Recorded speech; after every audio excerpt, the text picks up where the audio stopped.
I'm David, and this is Old News. Hello, and I'm Russell. It's nice to be back. Yes. We thought we might reintroduce Old News to any new listeners that have come in at episode 4. And so just to recap, what is Old News? Old News is here to look at things that have gone off the agenda, news stories that perhaps created a lot of column inches and a lot of interest at the time. Maybe things we've thought, let's revisit that and see if we've got anything new and interesting to say about it. Yeah, when I've been writing all the bits and pieces for the internet, I've basically had that little sentence that I've reworded a couple of times. So there's different versions of it. I don't stick to message very well, but things that make you go, whatever happened about ... Old News. So, what's happened to you this week?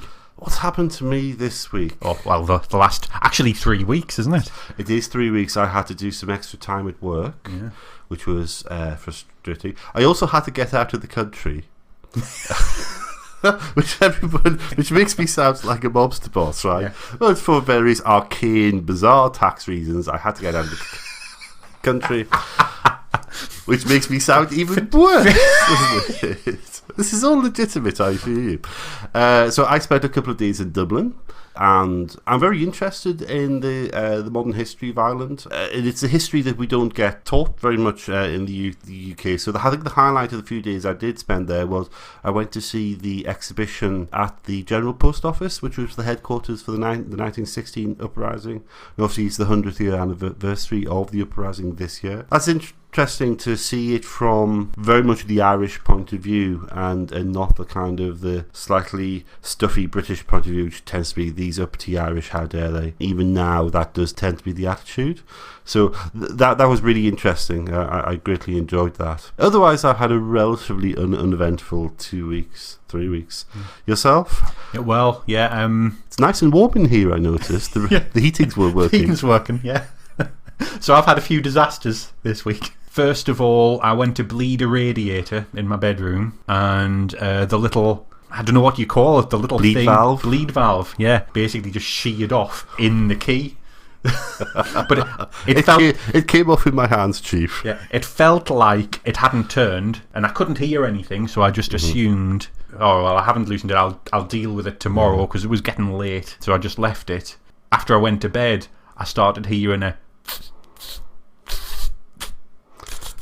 kind of noise. Oh dear. So it had actually opened a tiny little bit, and I felt the radiator, and as a bled radiator should feel, it's it hot, was hot all the way at the top. I was like, oh right, okay, it's very slowly being bleeding.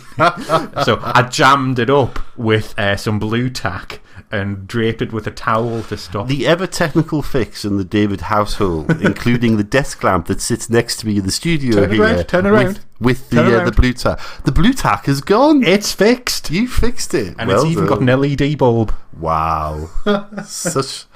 So the bit of blue tack that came off the lamp was then the bit of blue tack. I see, right. And then a farce ensued where it leaks, it squirted water at you. Yeah, we took the radiator off, preparing for one of the pipes to be under pressure, but not the other, but it turned out both appeared to be under pressure. So as me and my dad took the radiator off, we were both showered with brown water. Oh, joy. Me significantly into the face. We had 2 adjustable spanners sort of going opposite directions to try and tighten these things up at both ends. David furiously mines the opposition spanners. Yeah. Then essentially simultaneously, this sounds like a little thing, but a bulb went in the study that we're sitting in right now, and the fitting collapsed in your my hand. hands. Did you get the 240-volt shock? No, because I had turned off. Shame. No, I've learned my lesson on that one twice. Yeah, so that collapsed in your hand, and you had to get another one. So this is all things David touches and then break. In the meantime, my mum and dad noticed that the flat roof at the front of the house had sort of come away somewhat. And while the man was here today to fix that, my washing machine broke. So you've got either rain from the outside getting in, or you've got internal rain that you're creating yourself. Yeah. Great, marvellous. Should we move on to other news? Other news? Has anything big happened in the world of geopolitics in the last couple of weeks? I'm trying to think. Not sure. There's a large orange elephant in the room. The Satsuma colour elephant. Yeah. But this is old news, so yeah, let's not talk about the recent let's events. not dwell on recent events because it's all far too depressing. It's old news. Today's episode of Old News is all about the Republic, or not, of Kosovo. Kosovo, is it a state? Is it not a state? We'll discuss that later on. But the first question we wanted to address, because we thought that a lot of people sort of might not know or just perhaps have forgotten because it's not been in the press a lot recently, where is Kosovo? It's one of those places where everybody just says, "Look, where is it?" It's one of those places people joke about not knowing where it is, like Azerbaijan. Yeah, a faraway place of which we know little. But if this is any help to anybody, because a lot of these places are also joke where is that places. It's they're not joke places. Oh dear. Might have to reword that. Yeah. Places that become the butts of jokes, perhaps unfairly. It's northeast of Albania, southwest of Serbia. Some people would consider it the southwest corner of Serbia. It's north of the former Yugoslav Republic of Macedonia. Essentially, it's slap bang in the middle of the Balkan Peninsula. Yeah. So if you kind of think Greece and go north a few hundred miles. Yeah. Are these all places that Alexander the Great at some point swept across and sort of came into... Well, Alexander the Great was from Macedonia, but not the Macedonia we've just mentioned, from the Greek Macedonia. But yeah, it would have all have been part of his empire at the time. It was all part of the Roman Empire and thence the Byzantine Empire. Yeah. Not that they ever called themselves that, but yeah. Yeah, the Eastern Roman Empire. Eastern Roman, yeah. Or Romania, funnily enough, for a while. while. Right, so that's where that name comes from. Yeah, except modern Romania had nothing to do with the Byzantine Empire because it had been got rid of from the empire a long time before the empire got split into two. So this is just one of these linguistic curiosities that maybe travels as populations move. The same sort of word has occurred. Yeah. All right. Old news. The first substantive point, or perhaps just to set the scene a little bit, I think we've already shown how sensitive this issue can be, and I've entitled this little bit as "Let's Tread Carefully," because I have a few friends who are Croatian and Serbian and so on, and the national sentiments here are extremely powerful. These are very, very powerful four forces we're talking about here, but with the potential to break out into violence and so on. Maybe it's not directed at us, but sort of amongst communities. And any discussion of the Balkan area is always just horrendously complex, and there are claims and counterclaims on both sides as both hold equal validity. And it's just Serbian nationalists in particular, and Albanian nationalists as well, they have a reputation. And I think this is demonstrated by a little anecdote. I have a few Belgrade-related anecdotes that will relate along the way. I was in Belgrade one time, and it turned out that I was wearing a jacket of a particular type, of a particular brand. That was the adopted brand of Serbian nationalists, which I found quite surprising at the time, but I discovered. And there was one person at the event who really took umbrage to my appearance, given that I was British and given that I'm probably an openly gay man. This really, really irked him, and at a social occasion after the main event, he didn't say anything to me, but he got very irate and angry at the organisers as to why I was there, and he was asked to leave. And the Serbians, to their great credit, very much protected me from that. I found out sort of at a later date. This is what happens when you tread on people's identities in that part of the world, and it very easily causes offence. I think we're doing a good thing to talk about. I'm suddenly very nervous. But yeah, it's. I think we just need to be careful about saying broad things and understanding that there are historians who know the histories to great depth, and they disagree about who is right and who is wrong and who is justified. So the date I've got down for the old news. Let's concentrate on the old news, right? So Kosovo declared independence on the 17th of Feb, 2008. Which is notable because me and my friend, we arrived in Belgrade as tourists for a university event the day after, on the 18th. Right, okay. Yeah, and in Belgrade, the mob had burned the British embassy the night before. Right. So, in a piece of spectacular timing, we were sort of rather nervous about how our sort of reception would be, but they didn't stop us at the border. We just, we got into the country fine. What was interesting was there was a lot of people attending that event from various parts of Europe. There was a handful of Brits. The Irish came. They had no fear at all. I think because Irish neutrality really sort of helps on these issues. But also there was a lot of people meant to be coming from Croatia, because obviously it's just a very short train journey or whatever to go to events in Serbia. It was amazing the number of students that cancelled. Right. Yeah, and particularly Croatians. I think there was just this feeling where a lot of people and their families felt, mobs gathering and burning embassies and things are kind of the events that lead to the build-up of tension. And I think a lot of people had seen what had happened 10, 15 years before that. Yeah, so that was my sort of... The declaration of independence of Kosovo actually had a very sort of personal effect on me in a way. And yet, when we were there, we were treated very, very kindly as guests, and we made friends of people of all different nations. And, there are still people I met then that I still talk to now on Facebook and things. So that's my little sort of Serbian anecdote. The next bit I want to talk about, so we're going to set a bit of context. I don't think we can talk about the Balkans without a bit of broader context. So we're going to go from old news to like really, really old news. Yeah. So, the Balkan Wars in the 90s. I can remember watching things on the TV news at the time, and I'd be sort of like 14 at the height of it. And there are certain incidences I can remember. I can remember the Srebrenica massacre. Yeah. I can remember that happening. But I also remember when they liberated the internment camps of folk where people had been moved out of areas in the name of sort of ethnic cleansing and had been put into internment camps. And I can remember then... I sound very worthy, whatever, but I remember being quite shocked by that because it reminded me so strongly of the things I'd seen from the Second World War. Yeah. And all of those things were sort of in black and white and quite distant. Yeah. And suddenly you had the same thing going on in colour. Yeah. One thing I remember... like a feeling I had at the time was it Srebrenica where the Dutch soldiers were trapped? It was, and they got heavily criticised for not acting. I remember thinking at the time, if they can't do anything, what's the point of them being there? And kind of that was the first time I realised how toothless the UN was, how toothless UN peacekeeping troops were. Yeah, and can be, they can be terribly toothless. They've not got any sort of... Because I felt horrendously sorry for the Dutch soldiers who must have been there on the ground, but not able to do anything. And yet, morally, they could have. Because one of the things that happens a number of years later is when... Because the Srebrenica massacre is...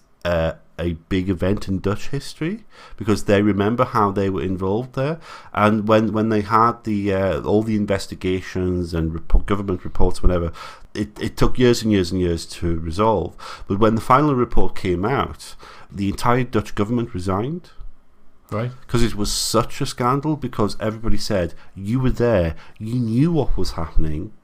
And I always thought that it's to the Dutch's credit that somebody took responsibility in the end.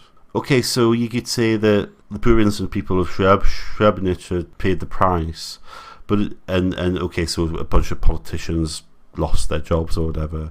But I think it's still symbolic. There's not many countries where that would have happened. The current government could have just easily have said, well, that was a government of a few years ago, Had nothing to do with us. Yeah, we moved on, yeah.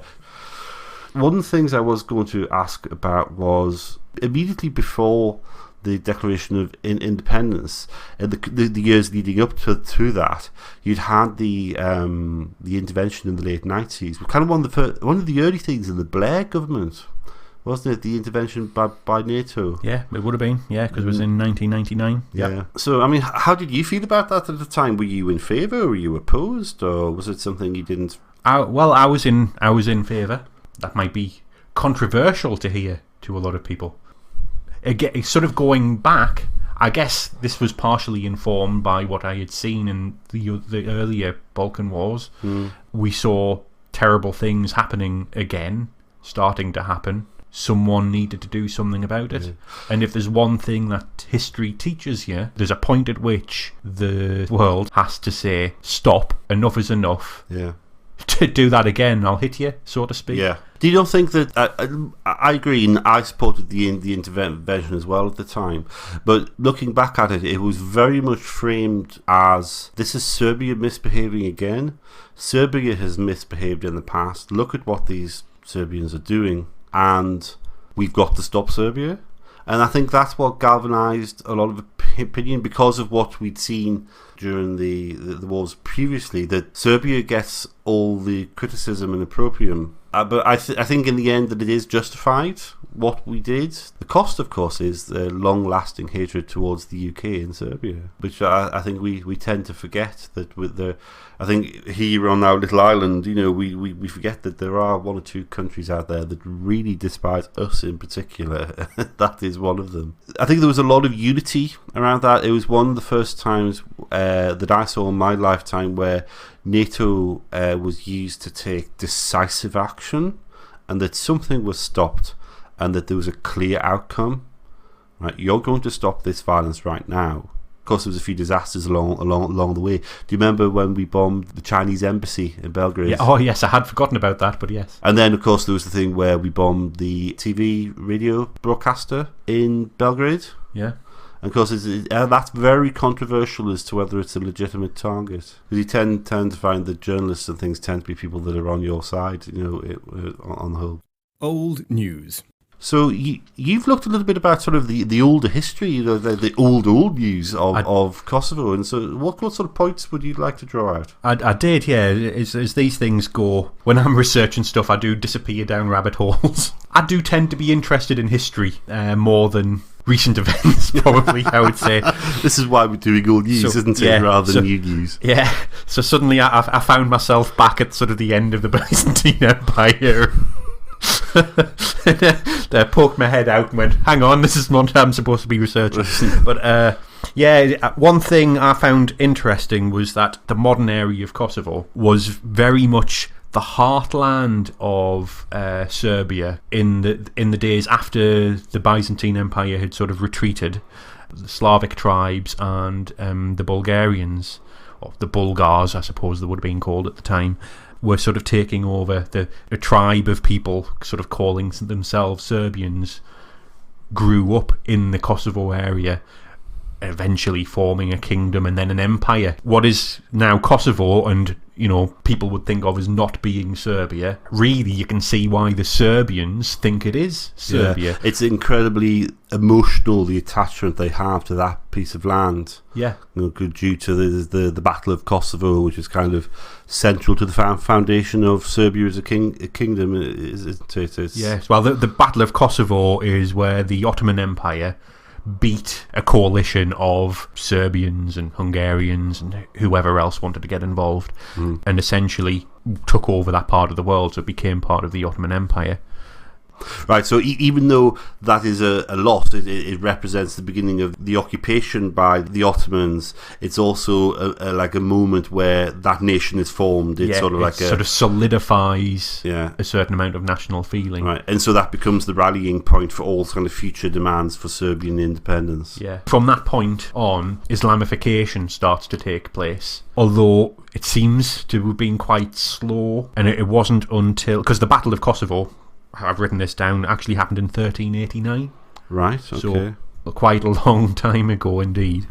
It's not until the 18th and 19th centuries that Albanians and Turks, who are properly Muslim people, become the dominant ethnic group in what is now Kosovo. So it's a relatively recent thing that Kosovan Albanians, like in the grand scheme of things, that it becomes an Albanian majority that's right, area, yeah. And the majority religion is Islam rather than Orthodox Christian. Because this all then plays into the politics around sort of the 1912 bit later on, when the Serbians are demanding independence from the Ottomans, and obviously the Austro-Hungarians are on the borders, whatever. It's all complex history which I don't pretend to understand.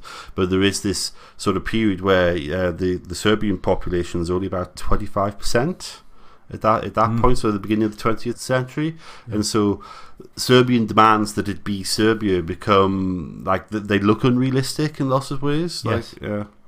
But this says something about the history of Kosovo, or actually all that land in the Balkans, of transfers of population over the years. Where people have been moved in big numbers and been moved out. This is how you get this sort of imbalance. Mm-hmm. So, is there anything else you wanted to sort of draw out in the kind of the more sort of older history? No, that's really it. I just found that an interesting counterpoint to us, particularly in Britain, and I'm guessing most of the rest of the Western world. It was put to us as these are Serbs trampling on Muslims. It's their, it's Albanians' land, all that kind of thing. But you only have to go back a few hundred years. Which you think, well, yeah, that's a few hundred years. That's a long time ago. But in the memory of a nation, a few hundred years isn't very long. Yeah, the identities are still very, very strong. Yeah, it's interesting because I looked a little bit more sort of the recent history, and it's interesting how the same events get reflected again and again, right? And the same sort of demands back and forth. So I started in March 1981, but actually go back to like the end of the Second World War. Yugoslavia is a very complex affair because essentially the Axis gets thrown out by partisan action, with the help of the Allies and so on. And so they become the centre for the government, and the Albanian Kosovars are sort of promised an act of self-determination. So long as they go in with Yugoslavia, you said you come in with us, and we'll grant you the opportunity to then sort of self-determine yourselves as to whether you want to be independent or more likely be Albanian, like join part of the state of Albania. So they agree, and then they rebel. So then they get crushed by the Yugoslav partisans, or mostly the Serbian partisans. So they end up then as part, like as an autonomous part of Yugoslavia. But for a long time under Tito, in the early part of that era, it's autonomous, but only in name. And then it's not until a bit later where they actually grant them full autonomy. And by the modern era in Yugoslavia, they were granted more or less full status as part of the Republic, the Federal Republic of Yugoslavia. But it was full status, but not quite. They weren't quite a full, but they still had a separate president. They still had a separate prime minister, and they still had certain representation at the federal level. But they were still a sub part of Serbia formally. And I hadn't realised that March 1981 there is demands inside Kosovo for like full status as a republic. So it's not quite independence at this stage, but this leads to terrible rioting, like real disorder. We're talking thousands of people who get involved in this, and they get crushed. And I thought it's interesting that is very similar sort of era to the outbreak of disorder in Poland. Yes. Yeah, I was just thinking about that. It's about the same time, isn't it? Yeah, and you just wonder, and the very, very early stirrings of things in the Baltic states, the Soviet Union. So you just wonder if these kind of nationalist feelings all over Europe were sort of willing, or that part of Europe were sort of just on the boil, and this is where it sort of comes from. And then the whole of the 80s is sort of this increased emigration of Serbs out of Kosovo to other parts of Yugoslavia. Mm-hmm. And so then there's increased tension, there's battles in the streets, like from time to time, just sort of ethnic tension, people's houses being burnt, graves desecrated and so on. And this goes on in like a sporadic fashion for the whole of the 80s. I had no idea that was the case. No, me neither. Yeah, and this really surprised me. That it's easy to forget that Tito's stewardship of that country was brutal but extremely skilled. Really, the fact that he held that together. The problem was that it's like a pressure cooker building up, isn't it? That it's getting worse and worse. Yeah, and then there's a whole load of sort of events that happened. Slobodan Milosevic who obviously then becomes the key boogeyman from Serbia. He comes to power in the Serbian Communist Party largely on the strength of going to Kosovo and saying, I will protect the Serbs here. Right. Yeah, and there's some key events in sort of the early 90s or the late 80s, early 90s, where that's where his power base comes from. He builds up popular support. He then becomes the leader of Serbia, and then obviously gets into the federal structure. And then this is why the tensions in Yugoslavia get all the worse, because it becomes Serbia extremely dominant and the other countries going, well, why is Serbia in charge? This is meant to be a federal republic. There was actually a declaration of independence in 1990. Yeah. Is this something you came across? The 2nd of July 1990, they declared the Republic of Kosovo, with an A at the end, but it was still within the Yugoslav Federation, so they were essentially Kosovan Assembly, like their sort of parliament within their autonomous republic. It becomes the terminology becomes very difficult and complicated. But so they declare themselves a republic within the federation, so that kind of wanting to give themselves equal standing with the other republics. Yeah, Serbia, Croatia, Slovenia, so on. But of course, they just declare it. Nobody agrees to it. Yeah. Then in 1992, there's this unrecognised referendum. You come across that where when you see numbers like this, you just think, hang on, there's an 80% turnout. You think, well, that's fair enough. And then there's a 98% agreement for independence. Yeah. You think, really? 98%? Do you get a feeling that no Serbs voted in this? Yeah. So this is why it's unrecognised. And then, did you look at all at the Dayton Accords? Because I didn't realise how much of this conflict is unfinished business from Dayton. I didn't. I skipped over that a little bit. Because the Dayton Accords in '95 are kind of what settles the Bosnian War, isn't it? I mean, that's terribly complicated, and they end up with this setup that is still there now, and they have a country within a country and two prime ministers, and it's all very complex. But the whole edifice is still standing, so it has worked. It's working, yeah. But the Albanians in Kosovo don't agree with the outcome, don't agree with their status still inside of the remaining Yugoslavia, and so the KLA is formed, the Kosovo Liberation Army, and their sort of actions in that sort of period from 95 up to 98, 99 become more and more aggressive. Yeah. And they don't come out at see. It's been very easy to say, "Oh, poor Albanians and evil Serbs." Yet at this point, a lot of the actions of the KLA are extremely questionable, attacking civilian populations and attacking Serbian members of the state and so on. Innocent civilians. They're not in any way innocent in this. Yeah. So then you go through the Kosovo War in 1999. It was interesting when I was in Belgrade. I've been there twice now, seeing the damage 10 years later. Right. Yeah, and they're still present in downtown Belgrade. Mm-hmm. Yeah, the damage that was done. The Serbian behaviour at that point is sort of one of the things that drives us to action, isn't it? Because there's a list of massacres apparently according to Wikipedia, so take this pinch of salt.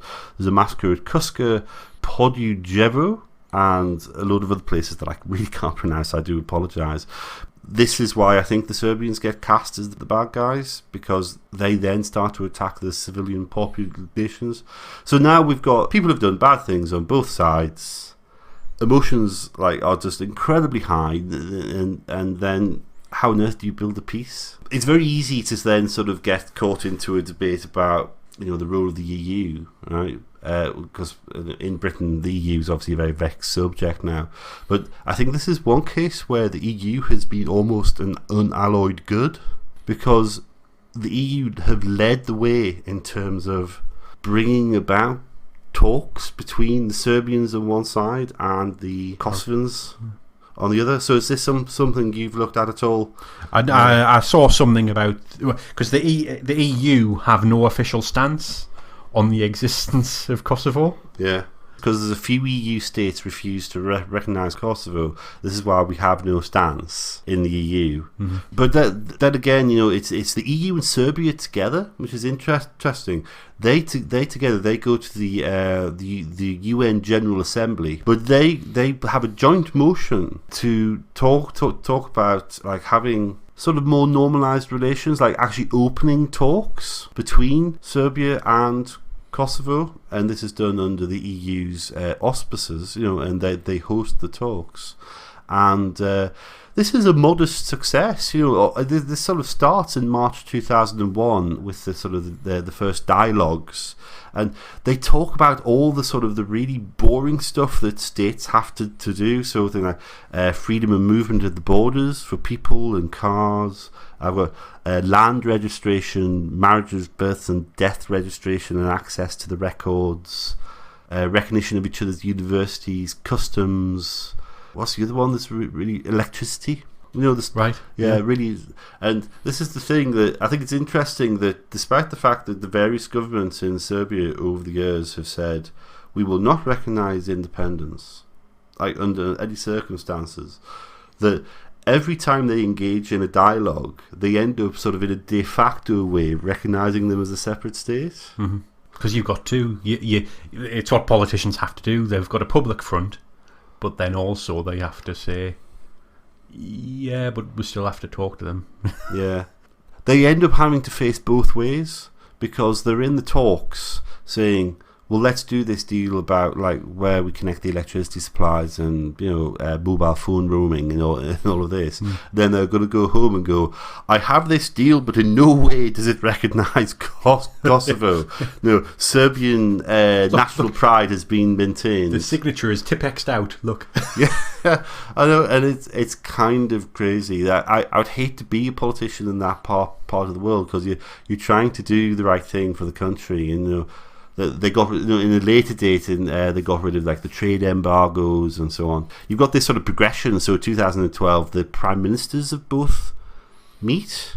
I was going to say both countries, but obviously that's depends on your point of view. Yeah. And then 6th of Feb 2013, the presidents meet for the first time, and again this is done leads to the Brussels Agreement. And then subsequently 2015, much more recently, there's like a series of smaller agreements on very functional things like the electricity issue finally gets solved and whatever. So it says to me that despite the fact that we've got this thing whereby the Serbians are still claiming it's part of Serbia and it's sort of administered separately, that step by step the Serbians are being forced to admit that it is a country of its own. Yeah. Anyway, but I don't know what the future is. I don't know how do you get out of that situation. Do you mean and just have Serbia recognise Kosovo as an independent nation? Just time, really. You just drip feed. It's just drip fed, very slowly. I mean, you've got to say. So why do they need to for the time being? If they don't want to, right? Fine. Yeah. As long as no one's attacking each other, as long as you're not at each other's throats, and you're keeping a lid on it, you're keeping the dialogue open and you're connecting your electricity wires, whatever else, the sewerage, what have you, water supply. I'm sure there's stuff like that. And eventually, as long as no one tries to suddenly jump it too fast one direction or the other, it will become just a fact of life, and people will go, oh well, let's just do it now. Quite recently, the Prime Minister of Serbia has said that any change in the status of Kosovo would have to go to a referendum of the Serbian people. Right. So although I imagine if you were to just put it to the vote right now, the Serbian people would, I don't know, most likely say this is part of Serbia. We don't accept. But if you think about it, it's that same direction of travel. Yeah. All the time, people will just come to, just not be interested in it. Yeah. Transitional arrangements will just become permanent arrangements. Yeah, and it will become boring and no one will care. Yeah. And the heat will be taken out of it. But part of the agreement in the very recent years has been saying that neither side will block each other's attempts and relations with the EU. And it's been seen that these agreements have taken the roadblocks out of the way for Serbia to now pursue its EU membership if it wishes to. Right. Yeah. But obviously, as an independent state, Kosovo probably has long-term ambitions to be a member of the EU. Well, so is Albania as well. Let's not forget that they're sort of slightly further behind them. The parallel I wanted to draw was between the EU and Cyprus. Okay.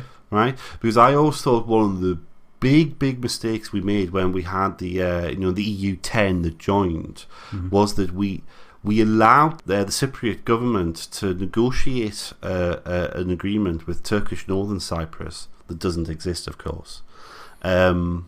But it does because we can name it. It's ridiculous. Yeah, well, I've been there. Yeah, exactly right. Yeah, I'm really, not here, but I am. Really nice chocolate cake. Oh, really? They had good chocolate cake in Turkish Northern Cyprus. Yeah, it didn't exist. It was really nice, but it was virtual chocolate cake. Yeah, it only exists if you ask a Turk. Right, yeah, it was this bananas. But we allowed them to join. They negotiated the agreement, but then, of course, the Turkish side accepted the agreement, but the Greek side rejected it. And so Cyprus joins the EU, and the pace of progress on that peace issue has been at a snail's pace since, right? Because they've got nothing pushing them. They haven't got a carrot dangled in front of them. Yeah. Yeah. And now the Greek part is holding the stick, going, well, we can just do whatever we want. And more recently there has been some sort of easing of tensions, hasn't there? And it looks like there might be a long-term solution to that now, but there's a whole other issue, depending, of course, on the chaos in Turkey, which is another thing. But let's get ourselves banned in Turkey. It's very easy now. Haven't we already done that? Yeah. Haven't we already do Turkey in a previous we've already episode? got China and North Korea and a few other places, so let's get ourselves banned there. But he's a dictator. He's just a dictator. Anyway, right. And we're worried about the Serbians. Now you're getting the Turkish security services interested in us. There was that very famous thing, wasn't there, about international relations? There's some I can't remember who it was now. I have to look it up. There was a British diplomat in the 19th century said there's 3 rules you should know about international relations. Never invade Russia. Nobody ever wins in Afghanistan, and don't piss off the Turks. Which just seems like that's always good advice, and it still is true now as it was 100 odd years ago. Yeah, but so if Serbia were to be allowed to join the EU tomorrow, say they were to meet the requirements, and also the population were to go for it, they would still be doing it and still claiming Kosovo. And then where does that leave the EU and allowing Kosovo to join as a member? You become hostages to countries like Greece that are still refusing to recognise them. I think we should solve that question first before we allow further travel down the road. Yeah. But I don't know. Not that we have a say in it anymore. No, unfortunately. But one of the things I think is very sad is that a lot of the diplomats and the head people that have negotiated all these agreements between Belgrade and Pristina have been British diplomats working for the EU. Yeah. And suddenly we're not going to be there. Yeah, we're not going to be there. We're not going to be the sponsors of peace anymore, unfortunately. I guess that's the kind of work that isn't terribly sexy and nobody understands, but it's actually incredibly important. Yeah. It's the kind of thing Britain should feel proud of doing. But instead we don't. But alas, I still think there's reasons for optimism in Kosovo, despite the fact that it's poor, despite the fact that it's still ethnically very, very, very tense or whatever. It seems that both parties are at least trying to lead normal lives and not be in conflict. It's old news! So shall we wrap that up there? Do you think we've said enough on the vexed question of Kosovo? Yeah. Yeah, I've enjoyed that. I think very complicated. I hope, and apologies if we've got anything wrong historically. We've tried to be even-handed. I hope we've come across that way. If you want to comment and discuss, go ahead. Please do. We're always looking for feedback, but in a nice way. Right? Should we thank a few people? Yes, thank yous is always traditional at this time of the proceedings. Yeah. Well, I'd like to thank Jack, a friend from work who's very much our super fan. Hello, Jack. He comments on everything, and he seems to love us. And I did say I'd mention him because I missed him out last time by accident. He does a very convincing impression of a goat. There you go. Oh, really? Wow. I thought you were going to say the impression of me there. No, the horror. No. And also, Steve, he's made a few suggestions, which is something we always welcome because, we can only come up with a finite number of stories. So I'd also like to thank you to Graham, who's also made a fantastic suggestion of the Chernobyl incident. Yes. Which I think is something that I really want to get my teeth into. So, yeah, that'd be fantastic. Yep. And we've got the traditional thank yous. Got to thank Pete Kitson for the use of his voice. Is he also available for weddings, bar mitzvahs, birthdays, etc.? Yeah, anything you want. Marvellous. I'd also obviously like to thank you, bensound.com, for the use of their royalty-free music, all available under Creative Commons. So thank you, bensound.com. Oh, and also, exciting news. Exciting news. There is more ways to listen to Old News Podcast. You can now find us on YouTube. So go to YouTube with your favourite browser and or app and look up Old News Podcast. You can get in touch with us, of course, with email, oldnewspod@gmail.com. And you can tweet at us at oldnewspod. And you can also find us at our website, oldnews.podbean.com, and also on the Facebooks, the Book of Faces. Which reminds me, while I was in Ireland, just to go right back to the beginning of the show, I went to see the Book of Kells, which is very famously one of the oldest handwritten manuscripts of I think I saw you. The Gospels. And, you comment about this. Yeah, and I commented, there's a grand job, lads, but it's not quite as good as the one from the Lindisfarne boys. as handwritten books go. But yes, the Book of Faces, we are available on there. So please do get in touch, interact. Let us know what you think. Let us know what you think of the issues that we've talked about, whether you agree, disagree. There's an angle that you have. So please do let us know. Remember, whichever format you're listening to us on, remember to like, rate, subscribe, comment, and generally give us a good review if that's what you feel is... We'll love a bit of that 5-star action. Marvellous. Goodbye. Goodbye. Thanks for listening. Bye. Thank you. Bye.